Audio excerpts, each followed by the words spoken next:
पत्नी का जो एक धर्म है उसे पातिव्रत धर्म कहते हैं। यदि केवल अपने पति को भगवान मानकर और उनकी आराधना में, तो वो मोक्ष पदवी भी प्राप्त करती है और जो चाहे वो प्राप्त कर सकते हैं। पातिव्रत धर्म में बड़ी भारी सामर्थ्य है। सच्चाई की परीक्षा तो तभी होती है जब विपत्ति आती है। तुम धैर्यवान हो, तुम धर्म आत्मा हो, तुम हमारे मित्र हो या तुम हमारे अर्धांगिनी हो, इसका परिचय तो तभी मिलता है जब विपत्ति हो। अर्थात मित्र विपत्ति में हो तो उस समय उसे छोड़ना नहीं चाहिए। तुम विपत्ति में हो तो धर्म नहीं छोड़ना चाहिए, धैर्य नहीं छोड़ना चाहिए। अगर पति विपत्ति में है, बहुत संपत्ति अपहरण हो गई, ऐसे पति का किसी भी तरह से मन न दुखावे कि अब आपके पास तो कुछ रह नहीं गया, हमारी आप कामनाओं को पूर्ण नहीं करे। धीरज धर्म मित्र अरुणारी, आपद काल परखे चारी। जो ऐसी स्थिति में अपने पति का सहयोग करती है। वनवास हुआ, सियाजू ने ना तो जनकपुर का सुख स्वीकार किया ना अवधपुर का। कहा जहां प्रभु श्री राम के चरण, वहीं मुझे करोड़ों अयोध्या जैसा सुख मिलेगा। यदि कोई स्त्री, अनुसुईया जी उपदेश करे सियाजू को, अपने पति का किसी कारणवश अपमान, धन नहीं है, उतना विद्वान नहीं, उतना ज्ञान नहीं, और तुम्हारे ही कर्मवस्तु तुम्हारा पति बना है, उसका अपमान, पातिव्रत धर्म की यहां चर्चा करें। क्योंकि सबसे बड़े पतिव्रताओं में शिरोमणि है श्री अनुसुईया जी, जिन्होंने भगवान हरि, हर और ब्रह्मा को 6-6 महीने के बालक बना दिया अपने पातिव्रत धर्म से। वो कह रहे हैं कि पति का अपमान न करें, अपने भगवान के समान समझे। यहां पातिव्रत धर्म की चर्चा प्रपंच की नहीं, बात यहां बहुत अध्यात्म की चरम ऊंचाई की बात करें अनुसुईया जी। इसको लौकिक में घसीटोगे ना तो ये तर्क वितर्क के सब। अगर हमारा इष्ट धर्म जोर का है ना, तो सामने कुछ हो ही नहीं सकता। इसका प्रमाण हम तुम्हें देते हैं। जालंधर राक्षस और वृंदासती परम पवित्र चिदानंद भगवान को पति वरण करने के लिए तपस्या कर रही। देवर्षि नारद जी आए, तुम्हारा क्या उद्देश्य है? तो वृंदा ने कहा, हमारा उद्देश्य है भगवान श्री हरि को पति रूप में प्राप्त करना। तो उनका पहले तुम्हारे पातिव्रत धर्म की परीक्षा होगी, तुम एक निष्ठ हो कि नहीं, तो आज्ञा कीजिए। उनका जालंधर को पति रूप में स्वीकार करके और पातिव्रत धर्म को आप प्रमाणित कीजिए, नारायण तुम्हें पति रूप में प्राप्त हो जाएंगे। कोई भी बड़े से बड़ा देवता जालंधर का बाल बांका भी नहीं कर पाया। क्यों? क्योंकि सती अपने सतीत्व में सब देवताओं ने विनय की कि वैसे आराधना तो आप ही को पति रूप में प्राप्त करने की थी। नाथ आप स्वीकार कीजिए, नहीं तो जालंधर का आतंक, राक्षस और पतिव्रता वृंदा, वही तुलसी जी के रूप में और शालिग्राम के रूप में श्री हरि। आज भी उनको ब्याह किया जाता है, पूजन किया जाता है, तुलसी जी चढ़ाई जाती। जब हम किसी को इष्ट मान लेते हैं तो उसमें दोष दृष्टि नहीं होती, और जब हमें प्यार होता है ना, तो उसका दोष भी गुण ही नजर आता है। और सच्ची बात है कि सबके हृदय में भगवान बैठे। यदि हमारी निष्ठा है तो तुम हिल नहीं सकते, हमारी निष्ठा के विपरीत नहीं चल सकते।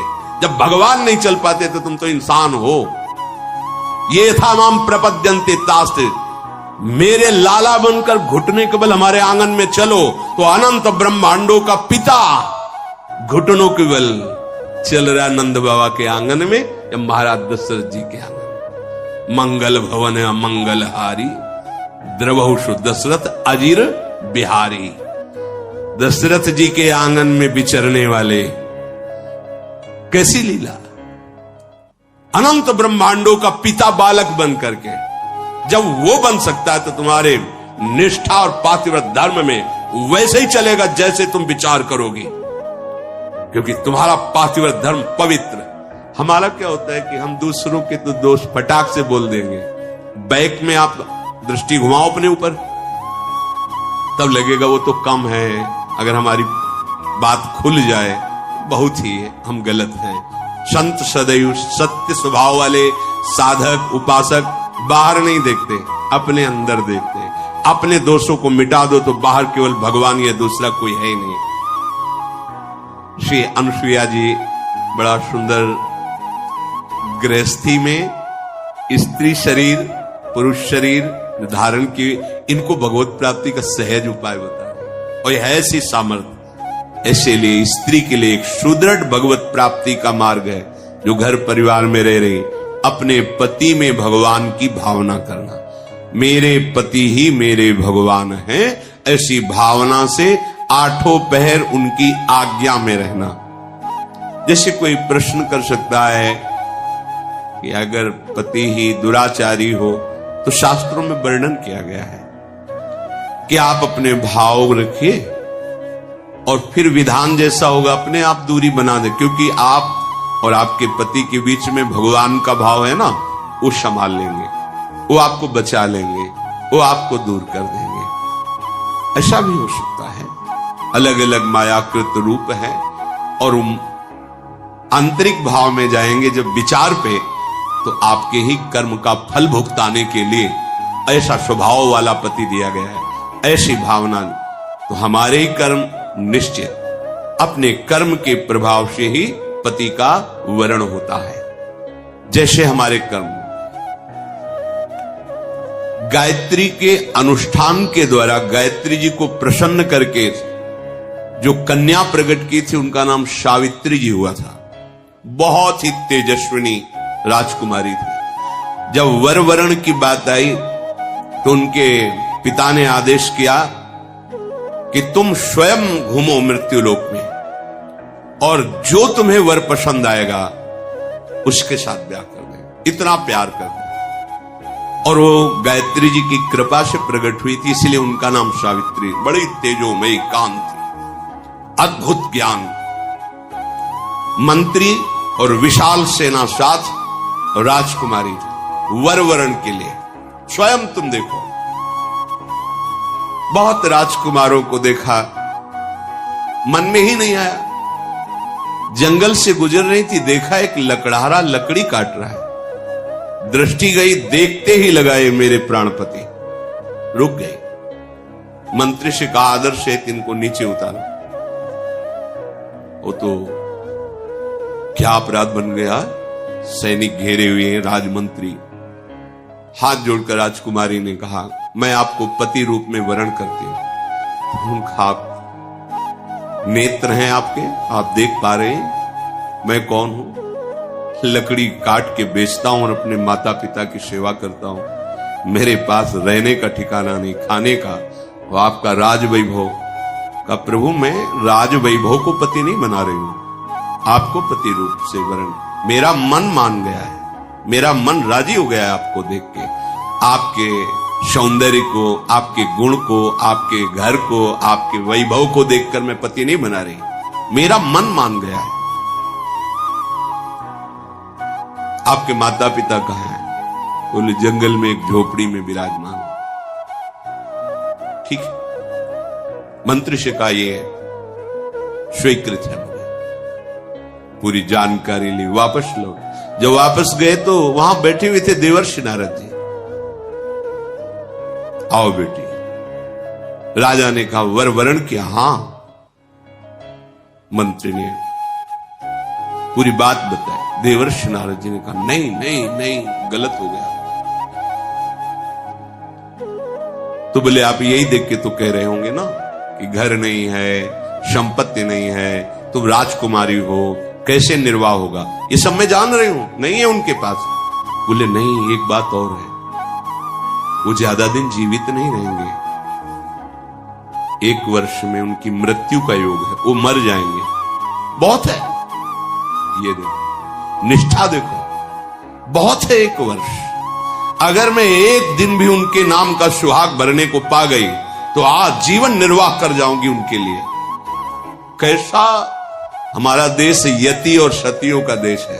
जैसे एक सन्यासी सर्वत्यागी, ऐसे साफ सुख की भावना केवल अपने पति में निहित करके भगवान को रिझा लिया।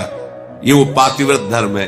अब सब भगत ही थोड़ी होते हैं, सब धर्म से ही थोड़ी चलते हैं। नारद जी बहुत प्रसन्न हुए। उन्होंने कहा एक बार जिसका वर्ण कर लिया बस। जैसे मां भगवती पार्वती जिन सप्त ऋषियों को जवाब दिया था, कोटि जन्म लग रगर हमारी, बरऊ शंभु न तरहो कुमारी। तुम एक बार की बात कहते हो, करोड़ों बार जन्म लूंगी और तपस्या करूंगी, वो वर के रूप में वरण करूंगी तो महादेव को ही वरण करूंगी। माना महादेव अवगुण भवन, विष्णु सकल गुण खाद, जेहि कर मन जेहि सम रमे, ते ही संत। मान गए आपकी बात पर, मेरा मन रम गया है शिव में, करोड़ बार जन्म लूंगी लेकिन महादेव को ही वरण करूं। ये सावित्री जी का ब्याह हुआ, पिता ने अपार वैभव, वही अकेले थे, बिल्कुल एक भी सुख नहीं लिया। नहीं, मेरे पतिदेव के ही सुख में सुखी रहूंगी, आपका कुछ भी दहेज, कोई भी एक वस्तु स्वीकार नहीं करूंगी। बहुत सत्यवान जी प्रसन्न हुए, उनका नाम सत्यवान, और कहा प्रिय, पता नहीं किस पुण्य और सौभाग्य से तुम्हारी जैसी हमें पत्नी मिली। वैसे मैं भी एक राजकुमार हूं, मेरे राज्य का अपहरण कर लिया गया वैरी राजाओं ने। मेरे माता पिता वयोवृद्ध थे, उनको लेकर मैं जंगल भाग आया हूं और वास कर रहा हूं। पर मैं तुम्हें कैसे, उनको ये पता नहीं कि मैं 1 वर्ष की आयु, लेकिन सावित्री जी को पता है, मैं तुम्हें कैसे सुख प्रदान कर सकता। बोले भगवान, बस आपकी चरण सेवा करके आपको सुखी देखकर मैं परम सुखी रहूंगी। सुबह वो लकड़ी काटने के लिए चले, वो साथ चले, उनका नहीं, हमारे माता पिता की सेवा में जो आज्ञा। और वो जिस दिन से ब्याह हुआ था उस दिन से तिथि गिनना प्रारंभ कर दी। धीरे धीरे जब कुछ महीने व्यतीत हुए, उन्होंने अन्न छोड़ दिया।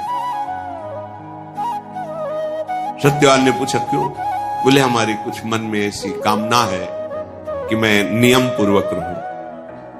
कुछ समय व्यतीत हुआ, जल छोड़ दिया, वायु पी करके केवल मंत्र जाप करते हुए कि पति का शरीर छूटा मैं अपना शरीर रखूंगी नहीं, छोड़ दूंगी। और जब वो तिथि आई, उनका आज भगवान मेरी इच्छा है कि आपके साथ में वन में चलूं। तो नहीं माता, आज तक आज्ञा मानिए, केवल एक दिन, आज केवल, फिर जैसी आपकी आज्ञा होगी, पर आज आपकी आज्ञा उल्लंघन करूंगी और आपके साथ चलूं। उनको पता था आज आखिरी दिन है, सत्यवान को पता नहीं। गए, चलो तुमने पहली इच्छा प्रकट की है, अभी तक कोई इच्छा ही नहीं प्रकट की थी, और वो भी इच्छा अपने पति के अंतिम दर्शन और वही प्राण त्यागना, निश्चय इनका यही था। लकड़ी काटने लगे, बोले सावित्री ऐसा लग रहा है मेरा सर फट रहा है। बोले भगवान नीचे आ जाइए, समझ गए, आप लेटिए। सर को अपनी गोद पे रखा, मंत्र चल रहा है, शांत, देखती कौन आता है और मेरे पति का स्पर्श करता है। ब्रह्मचारिणी पातिव्रत धर्म से युक्त गायत्री के अनुष्ठान से प्रकट हुई और मंत्र चल रहा है। यमदूतों की तो सामर्थ्य नहीं, साक्षात धर्मराज है, यमराज रूप में नहीं, धर्मराज के रूप में। उनके 2 रूप हैं, पापियों के लिए भयानक यम रूप, जो यमदूत पहुंचते हैं, महान दंड देते हैं, लेकिन जो धर्मात्मा पुरुष होते हैं, जिनसे पाप और धर्म दोनों, फिर वो उनके लिए थोड़ी सुविधा होती है। और जो धर्मात्मा पुरुष होते हैं वह साक्षात धर्मराज पहुंचते हैं, लेकिन जहां भक्त होते हैं वहां भगवत पार्षद पहुंचते हैं, ऐसे गए। और यहां तो भगवत पार्षदों का भी प्रवेश नहीं। श्री जी की सखियां जो अत्यंत करुणामयी, देखा सामने धर्मराज, मंत्र का प्रभाव, मूर्तिमान धर्मराज सामने। उनका बेटी तुम्हें धैर्य धारण करना होगा, वो मूर्छित हो गए सत्यवान। उनके आते ही प्रक्रिया है प्राण घसीटने की, मूर्छा गए। तो उनका भगवान ये मेरे पति हैं, आप प्राण ले लो और देह की रक्षा करो, ऐसा कैसे हो सकता है? ये हमारे प्राण हैं। तो उनका समय तो पूरा हो गया, मैं तुम्हारे पति को सूक्ष्म शरीर में, यातना देह में लेकर अब जा रहा हूं। बोले आप अपना काम कीजिए और मैं अपने धर्म का निर्वाह करूंगा। खींचा सूक्ष्म प्राणों को, बंधन से बांधा यमपाश से, चल पड़े। सावित्री जी मंत्र बल से पीछे चल पड़े। कंकन किंकिनी की झनकार तो पीछे मुड़ के, उनका बेटी असंभव है, मृत्यु होने के बाद जीव को अपने कर्मों का फल भोगना ही पड़ता है, वो किसी का साथ निर्वाह नहीं कर सकता। तुम वापस चली जाओ। उनका आप अपने कर्तव्य का पालन करें, हम अपने कर्तव्य का पालन करें। आगे बढ़े, पीछे का तुम्हारे पति प्रेम को देख करके हमारे हृदय में उत्साह हो रहा है। तुम वरदान मांगो, केवल सत्यवान के प्राणों को छोड़कर, इस जीवात्मा को छोड़कर तुम कोई भी वरदान मांगो। उनका सुना है हमारे सास ससुर राजा थे, उनका राज्य वैभव उनको पुनः प्राप्त हो जाए, उनके नेत्रों की ज्योति प्रकट हो जाए, ऐसी हमारी इच्छा है। तथास्तु। फिर चले। देखो, एक और वरदान मांगो और आप वापस चले। तो हमारे माता पिता के पास केवल हम ही संतान थी, पुत्र नहीं था। एक पुत्र प्रदान कर दीजिए, अर्थात भाई। तथास्तु। फिर देखो बेटे, हम तुम्हें बार बार कह रहे हैं, यहां से आगे की यात्रा सूक्ष्म देह से होती है, स्थूल शरीर से नहीं। तुम अपने पातिव्रत धर्म से युक्त हो, इसलिए मुझे देख पा रहे हो, मेरे साथ चल रहे हो, पर अब उचित नहीं है। एक और वरदान मांग लो। तो अब मुझे भी एक पुत्र चाहिए। उनका तथास्तु। बोले रुक जाओ, मैं एक पतिव्रता हूं और बिना पति के संतान कैसे हो सकती? धर्मराज जी फंस गए, पतिव्रता के वचन में धर्मराज जी फंस गए, सत्यवान को छोड़ना पड़ा। ये उसी पातिव्रत धर्म का वर्णन पीछे हमने कई बार सुना है। कश्यप ऋषि से कहा कि मैं वो पेड़ की बगुली नहीं हूं जो तुम्हारे देखने से भस्म हो जाएगी, मैं एक पतिव्रता हूं। पातिव्रत धर्म